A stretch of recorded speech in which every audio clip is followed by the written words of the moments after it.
என்ன வந்து புதுமை விஜய் கிட்டன்னா 2 விஷயம் இருக்குங்க. விஜய் வந்து ஏன் அட்ராக்டிவ், லுக் அட்ராக்டிவ்.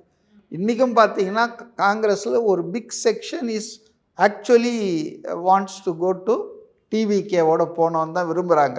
சட்டமன்ற குழு தலைவர் ராஜேஷ்குமார் உள்பட அந்த 5 பேரில் அவரும் ஒருத்தர் இருக்கார் அந்த பேச்சுவார்த்தை குழுவில்.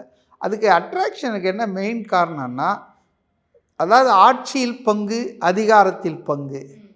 இது வந்து எந்த திராவிட கட்சியும் ஆளுங்கட்சி அந்த அதிமுகவும் சொல்லாது, திமுகவும் சொல்லாது. இப்போ தாவேக்கா அதை போல்டு ஸ்டேட்மெண்ட் அவங்க டே 1லேருந்து சொல்லிகிட்டு இருக்காங்க. இது காங்கிரஸ் கட்சிக்கு வந்து என்ன கஷ்டம் அதில் 67ல் they lost political power, government power போச்சு.